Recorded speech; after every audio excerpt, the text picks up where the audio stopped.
Hello, you all. I am the most average YouTuber you will find across YouTube. I am back with my opinions on Malayalam movie The Great Indian Kitchen, which was released in 2021. Let us first discuss about the cast. Wife is played by Nimisha Sajayan. She brilliantly pulled off the role of a newlywed. Then husband is played by Suraj, surname which I can't pronounce. Then talking about his role, he was triggering nerves in certain scene. So yes, he justified his character well. This movie is also different from culture and language, which I am not familiar with, but it did made an impact and left me contemplating. I watched its Telugu slash Tamil remake with subtitles, of course. Then I watched Mrs. And I can say Hindi version is just superficial implementation of this movie. They made just a remake, probably because they lack a good script or they don't have a nuanced idea to follow. So for me, the first thing to notice was the cultural shock. Watching the kitchen utensil and the whole process of meal preparation, it is described flawlessly. It's perfect. Meal preparation is very different from stereotyped version, which is often overlooked and sidelined as idli, dosa or chutney, like with few dishes. It's more than that.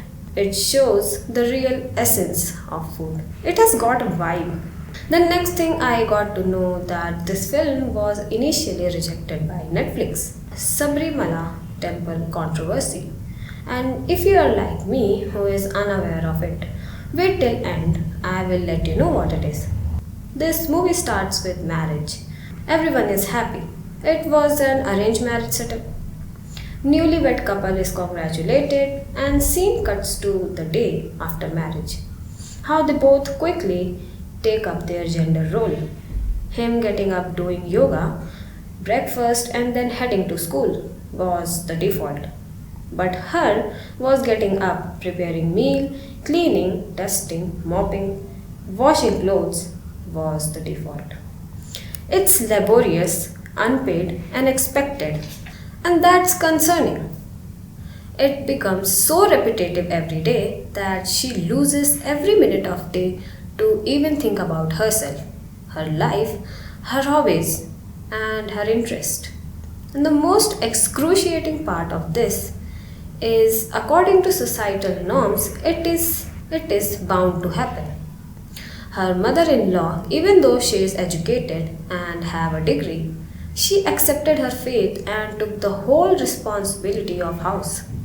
She is an epitome of the last era of innocent mothers, and she advises the same to her daughter-in-law, as if innocence after marriage equates to signing for a lifelong relation with a man who is educated but doesn't want his wife to work but take care of a house.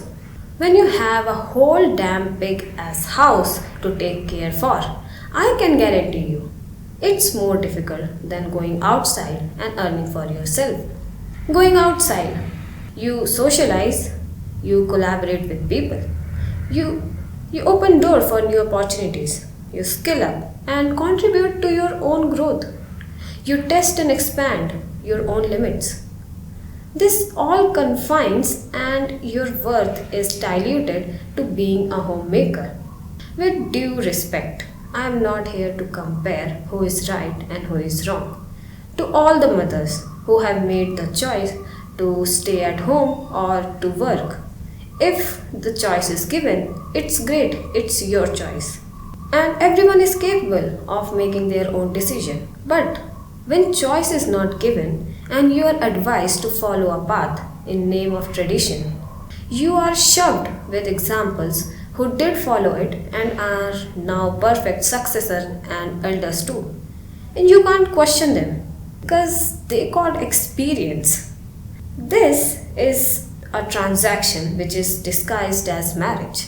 Seriously, when the character who is playing the father-in-law role, he expects his bahu to bring slippers, toothbrush, lukewarm water in the morning And his criticism, like clothes to be washed with hands, biryani to be cooked slowly and slowly for the taste to enhance, the flavors to combine, and the chutney to be made in a specific way. This all isn't loud or noisy, but it erases the options she can take to do all the chores easily.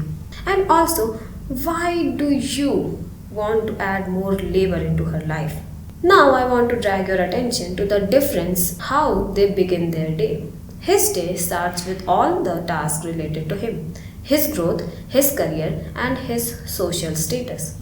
And she starts her day with all the tasks which involves everyone. Just like शादी के बाद उसने ठेका उठा के रखा है सभी लोगों का. Her day is over, but work is pending. So after morning, she restarts all the pending work, and then day is over again.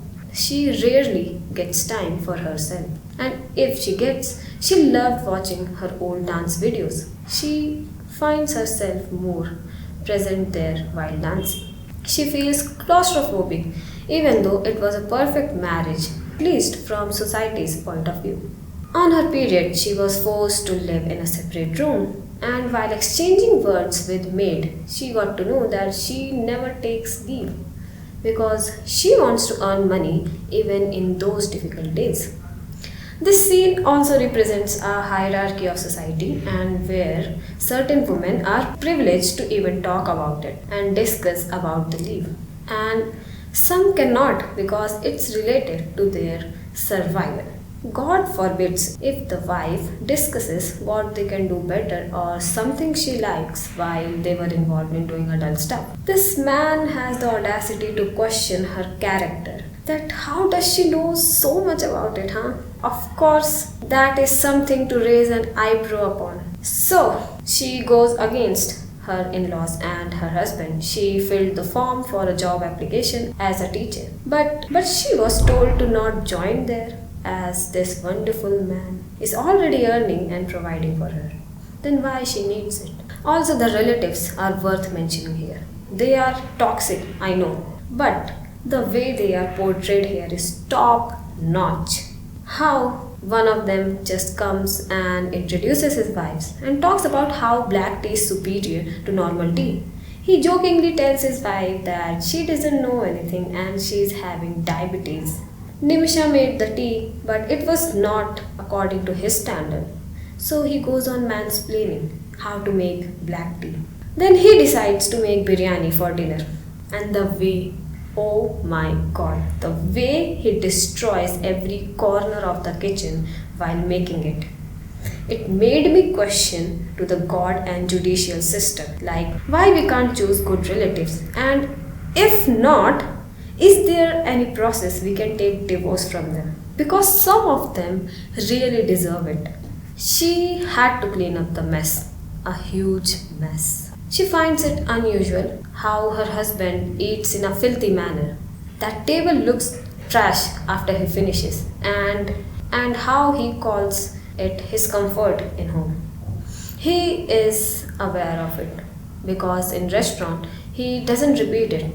He is conscious about it but gets angry when his wife points it out. He gets over it when she apologizes to him and he behaves entitled for everything. Now let's shift our attention to the sink, which metaphorically also describes how their marriage evolved and how it finally led to leave the house and he gets a new replacement, showering her with same love next morning. It was all perfect initially. When the sink was leaking, she informed him and told to bring plumber. But he showed really no efforts to get it fixed. She was enduring everything from day one and adjusting. But this becomes the choking point after all. She can't bear it anymore. Or I think if he would have got it fixed, maybe she would have tolerated and stayed in that marriage. But anyways, that's not the story. Now talking about Sabarimala temple controversy and its tradition. Disclaimer: all the information I am going to deliver now is taken from internet. It's not something I have observed in my surroundings. So Ayyappan is a celibate deity of Sabarimala temple. He is abandoned son of Shiva and Mohini, a female version of Vishnu. Only young girls and old ladies can approach the temple. Those who have attained the age of puberty, they can't. So director Joe Baby uses this as reference. While he was developing the film in 2017, Supreme Court delivered its verdict on it. He saw the opposition to it as a symptom of same patriarchy he was witnessing in kitchen. On April 7th, that is today, final hearings are scheduled. This case serves as constitutional morality versus religious morality. This case will serve landmark for several other cases too. Yes, this story ends not as happily married after theme, but happily parting ways and continuing with their own life. So I was left with so many questions after this. Some of them are like, if cooking can be seen as gender neutral thing. Second, why period, which is a biological process, is still a taboo and why people are holding on to old belief of being impure. Third one, why after marriage there is a stark contrast in the way they begin their morning. Fourth one, why after marriage adjustments are expected to be from wife's side. Fifth one, why women have internalized this patriarchy that they judge another woman now if she doesn't follow the same path. And the last one, why a girl's career choices is decided by her whole husband's family but not her wish. I guess I'm still searching for the answer. If you get any of these, please let me know. Now, talking about Mrs. It has cherry-picked the instances and shows a very polished version of original. I couldn't connect to it as I watched this one earlier.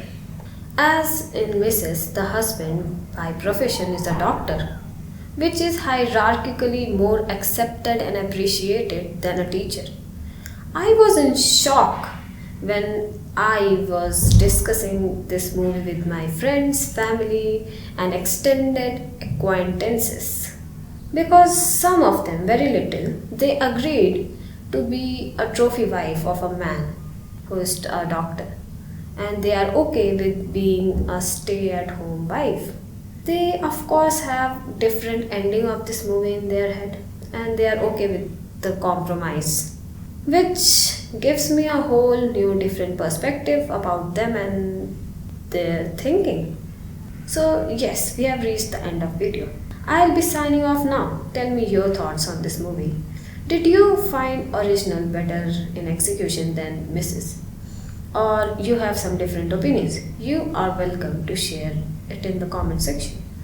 Until then, bye bye. I'll meet you soon in another video. Bye.